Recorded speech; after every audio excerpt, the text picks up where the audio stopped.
Lots of stories to cover today. You might have heard of a little company called AppLovin. They're making big moves, and we're going to talk about that in a bit. One of my, pet projects here. On that note, the podcast is brought to you by our team here at Uptick. Here at Uptick, it's really only like 0.5% of our time that is producing content like this. Most of the time, we are helping the games that we work on grow their player bases in sustainable and profitable ways. We do all the work and build all the key tech related to scaling games profitably. And so if you are scaling a game and need good folks and good tools to do that, you can reach us through our website. It's uptick.com, upptsc.com. Let's get to the show. So, Warren, if I were to ask you, what is the hottest company in the world in 2024, what would you say? OpenAI? Well, yes, derivative of that. So, how about hottest public market company? Spoiler alert, it's the most valuable public company in the world. The chart looks a little like this. The answer we're fishing for is NVIDIA. Oh, yeah. Duh. NVIDIA, has recently crossed to be the largest company in the world. The stock's up 200+%, almost 300%, I believe, so far this year. It's a pretty impressive growth stock chart. Now, what if I told you a small, relatively unknown ad tech company had a much, much larger and more impressive meteoric rise this year? Would you believe me? I'd say, tell me more. Cue AppLovin. Wow. AppLovin has grown 900% year to date in terms That of looks it. like a crypto chart, Xander.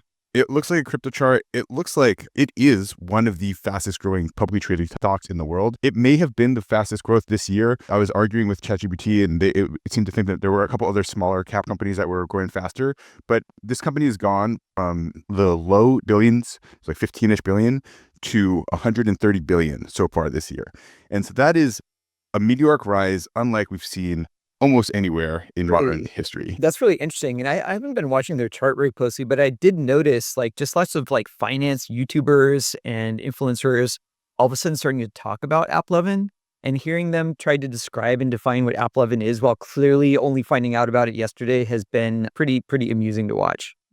So it's definitely penetrated to sort of the normie kind of GameStop speculative stock influencer scene based on more its growth trajectory and the shape of the chart itself. Yeah, and it's an interesting one. So we're going to talk, there's a lot to talk about here. It's like I said, like you mentioned, it's really sort of penetrated the mainstream psyche. And so we'll talk a little about the history, how we've been calling this is I think one of our best called shots of all time. And we've been talking about how AppLovin is going to go meteoric since we were App Talk with Uptick, way before games growth. I think we finally are seeing the manifestations of the things we talked about several years ago. So first, we'll talk a little bit about AppLovin, its history, how it's grown faster than NVIDIA or most other game companies. Then we'll talk a little bit about some sad news. They cut one of their subsidiaries, Adjust, who are one of our close partners, cut 40% of its workforce. We'll talk a little bit about why, what that potentially means. And last but not least, one of the things that is really impressive about AppLovin overall is its ability to do acquisitions in a really creative way. And so we're going to talk about potential acquisition targets at the end. I know this is your favorite topic, Xander, and I'm glad to see you being able to celebrate your frequently called shot of AppLovin's growth trajectory. It's definitely always on the money. What is AppLovin? AppLovin is a 10-year-old ad network, mobile technology company, and games publisher. And like we mentioned, they're one of the most successful and fastest growing players in the mobile game ecosystem over the last several years and decade. So a quick timeline, they launched in 2012 in stealth mode as a mobile ad platform. In 2014, they made their first acquisition, a company called Moboko, which is a German ad network, which I had never heard of. 2018, they launched Lion Studios, which is their first internal game publisher, as well as the acquisition of Max Ads, which is an in-app bidding tool, which sort of becomes the foundation for a lot of their success later on. In 2019, they made another acquisition in SafeDK, as well as started to invest in a number of other smaller game studios, including People Fun, Firecraft Studios, Boko Games, and many others. In 2020, they acquired Machine Zone, which is, if you followed the mobile games ecosystem through its rise, Machine Zone, do you want to give a little context for how massive Machine Zone was in their heyday? Yeah, they absolutely dominated gaming, and we've talked about Machine Zone a lot in their history. When I was kind of coming up, Machine Zone was the dominant gaming company, driving the most revenue, buying all of the user acquisition inventory, kind of dictating to the whole market how the rest of us had to buy and participate in the user acquisition space by them just kind of controlling, being the top bidder, buying the bulk of inventory, having special deals with all the ad networks. So yeah, they basically bought an ad network as AppLovin come in and just bring in what was such a pillar of a game developer was seen as a huge move at the time. And as part of their sort of they launched and then consolidated a number of these game publishers within a couple year period. They were had a huge publishing business that standalone from what they called historically the platform business, which is really historically an advertising business. So then in 2021, they acquire Adjust, a mobile MMP, which is basically a key technology for mobile marketing, one of a very few in the ecosystem that are really focused on gaming. They IPO the same year. And then in 2022, and this I think is actually the real key unlock to their success, which not a ton of people saw coming. They bought MoPub, which is a mediation platform for Twitter, for just over $1 billion. And that's really sort of the key unlock that's allowed this meteoric growth now. That same year, they also did a cheeky bid to merge with Unity. Unity as Unity was trying to merge with ironSource, they batted them off. But the really important thing that happened that year is, as AppLovin acquired MoPub, they spent hundreds of millions of dollars to transition all the publishers on MoPub over onto MaxAd, making it one of the largest mediation platforms in the industry. And so that's sort of the history. And let's talk a little bit about where they are now. So stocks up over 900% year to date, as we talked about. One of the fastest growing companies in the US market in a time when we were seeing a rip in the US market. In Q3, they had 1.5 billion in revenue, and it 835 million from their advertising business and 360 million from their games business, up 66% in revenue quarter over quarter, year over year, which is pretty good, and about 80% EBITDA. However, this is an incredibly costly company now in terms of it's being valued at a major premium, 200 times price to earnings. So basically, there's a ton of growth baked into the stock now. And talk a little bit about why that is. And the main reason is not only is it a preeminent games company, but now there's people are beginning to see that they think they can move into e-commerce and other adjacent non-gaming digital verticals and become much more of a competitor to someone like Facebook in terms of advertising.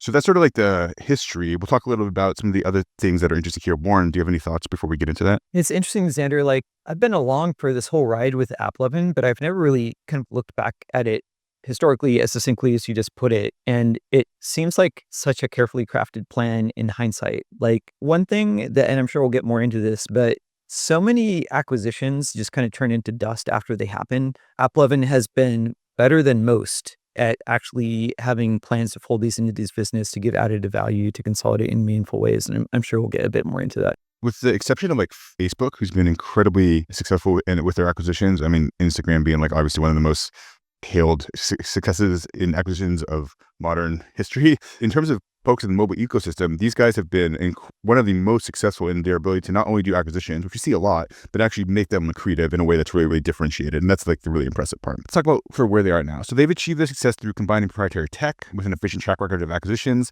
and then ruthless efficiency, both in terms of internal resourcing. They're only 1.5 thousand people overall for, it's a couple million per employee, which is like very, very good relative to many companies. I mean, I think we're talking about like the same scale as like Facebook or Google in terms of profitability. And then the other thing is they have incredibly aggressive tactics. And this sort of is a few different ways. So like one, they have like very opaque and spendy algorithms where they'll, much like UAC or Google campaigns, they'll spend much of your budget whether or not you want them to. And they've sort of always been sort of aggressive in that way. You having a fire drill over there? I got a tsunami alert. I think I'm fine. Tsunami alert. And the reality is we've worked with them incredibly successfully in the past as well. I mean, they can be a very, very valuable partner, especially when you use the MaxAd mediation platform.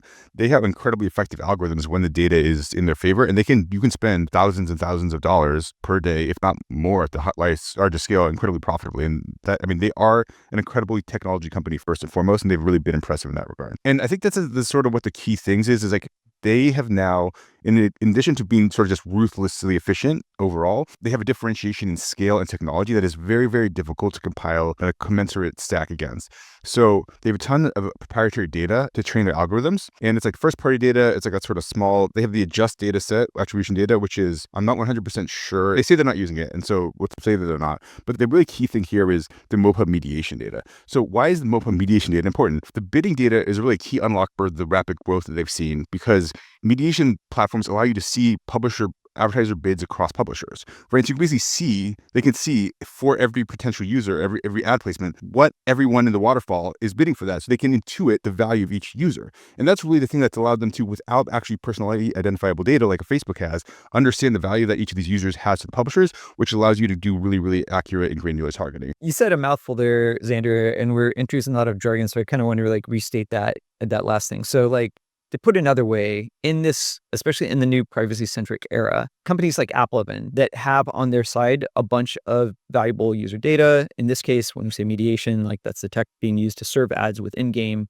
that basically means that if you buy ads on AppLovin, and it's for a game where you're also serving ads. I mean, amongst other ways that this data set adds value, it means that AppLovin internally has their own data that they own with a bunch of granular information about how different users monetize. And it means practically that you're incentivized to also monetize your ads through AppLovin because it's going to give you more granular data when you do user acquisition with AppLovin. So it creates this virtuous cycle from AppLovin's perspective, where if you are doing AdMon with them, you're incentivized to also doing UA from them, and they're making revenue from you on both sides. And conversely, if you're doing UA with them, you're incentivized to do AdMon with them because it's going to make your UA do better. And then again, they're getting two revenue streams from you.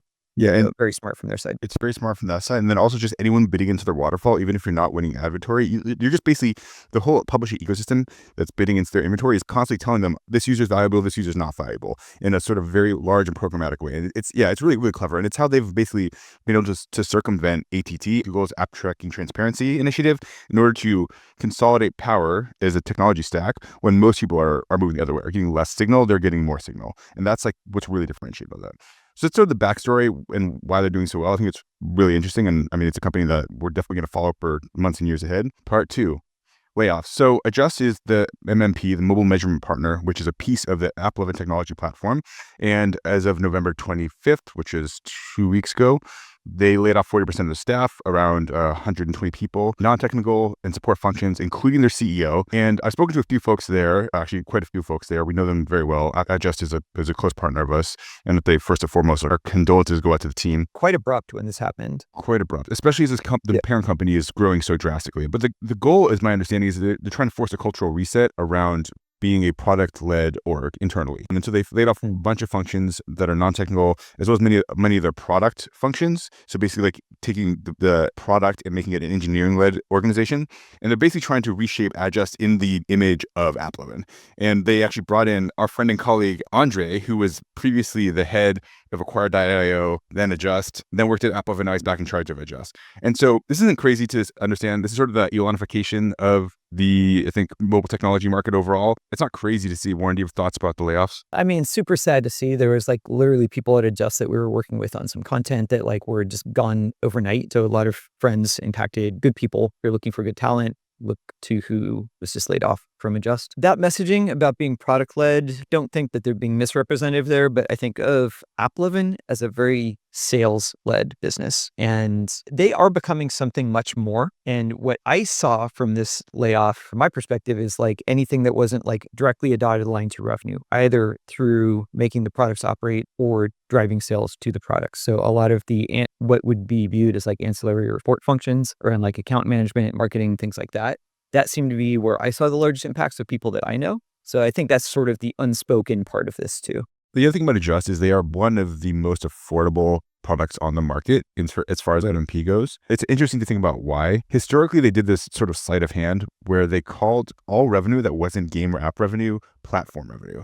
And so basically what they did is they took their ad network and then called it all platform revenue instead of calling it advertising revenue, which has a much higher, if you call it like a SaaS revenue, which is basically what platform revenue is implying, it's a much higher valuation than advertising revenue. Given their meteoric rise recently, they are now going forward renaming their platform revenue as advertising revenue because I think the market is like, wait, dude, you're basically just lying to us by calling this platform revenue. And so I think part of the thing behind Adjust was just they were basically, to use a not very nice way of putting it, they're basically laundering their ad revenue through their platform products like Adjust. And so it didn't need to necessarily be profitable because the whole story is like, we're taking this advertising revenue, we're renaming it platform revenue, and then Adjust as one of our functions that allows us to do that. That's no longer the case. And so as part of that, I think I would not be very surprised if we saw costs go up overall for Adjust going forward as they are trying to lever up the profitability for that segment. Yeah, one other sort of like trick of this segment of the market, and this is not AppLovin specific, and if I'm wrong about this, I'd love if someone corrects me. But I believe that for most of these businesses, this affects Unity, Facebook, and any of these companies that are selling ads, that are driving ads through games. They are claiming, so if I drive $1 of advertising revenue through my game, 70-80% of that might come directly to me, but the that whatever is that the mediation layer, it's serving the ad, they're claiming all 100% of that revenue before they pass the 70% on back onto you. And again, this is not like accusing AppLovin or anything specific. It's just part of how the market is not like super educated about how these businesses actually work. Like that is revenue driven by the game showing the ad, but it passes through AppLovin, and then AppLovin cuts the check for after taking their cut. But they claim 100% of that revenue. So it's just something that people should keep in mind in the investment world about this segment. It's not intrinsically good or bad, but it's kind of a financial trick of the segment to make the revenue numbers seem a lot bigger than the actual net that's directly correlated to the business, right? And I think they might have gone a little, I have no proof of this, but the fact they had to finally make this change, and this is a change, this is something I've been talking about for a long time. The fact they finally had to make the change is like, I think the world finally caught up to what they were doing. So last but not least, this is a company that's been successful through very strategic acquisitions. And at $130+ billion market cap, it's extremely likely that they will utilize their stock to do further acquisitions to cement themselves as a dominant ascendant player in the mobile tech industry. There's one incredibly likely target, and there's another one which has been my dream, but I think now is not going to happen. We'll talk about why maybe it should or maybe it shouldn't. So they already took a run at Unity software in the past, and we've talked a lot about Unity. Unity remains the most valuable, underutilized technology and distribution asset in the mobile games ecosystem, is my belief. AppLovin has a track record of purchasing and integrating products that drive insane outsized return, and they could cut a lot of bloat at Unity. I think they could really they could still gain a lot of value integrating that technology set into their go-to-market distribution methodology that they have at AppLovin, which is God tier. At 10.5 billion market cap, which is Unity's market cap, it's less than 8% of AppLovin's market cap. So it would be like a tuck-in acquisition. That's wild. It's insane. These were a company that almost merged 1-to-1 a year ago. Or sorry, more than a year ago, like 2 years ago. Right. But they were literally the same size company. Even more than that, people thought it was kind of shocking that AppLovin was even making an offer for Unity, because Unity was kind of perceived as the bigger dog there. Yeah, and it's not even close. So one of the main arguments here, they can consolidate Unity level play into Max Ads, which would make it just the dominant runaway ad mediation platform, which is furthers their flywheel, which we talked about previously. The ad mediation is a key part of their target layer, which allows their ad network to be so effective. And then just on top of that, the Unity engine is so a heavily under-monetized asset. So there's a lot of reasons why they could bank this, and it would make a lot of sense. Now, the counterpoint to this, I talked to some guys at AppLovin recently, and they were like, I don't think we need it anymore. And that's a crazy, they're so dominant in games now. They think that they can basically just beat Unity at their own game.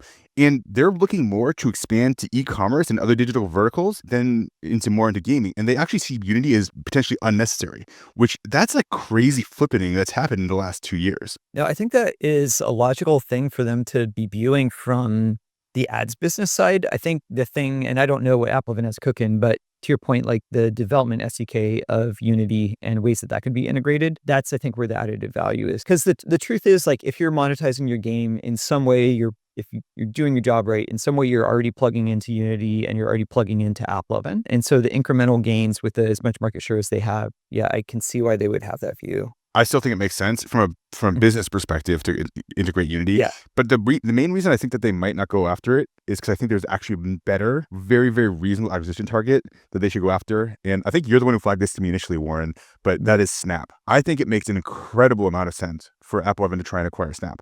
Snap is a $20 billion market cap, or about 15% of AppLovin's market cap. Relatively struggling subscale advertising business when compared to people like Google, TikTok, Facebook. They have not been able to monetize their users at the same efficiency that some of the behemoths have played.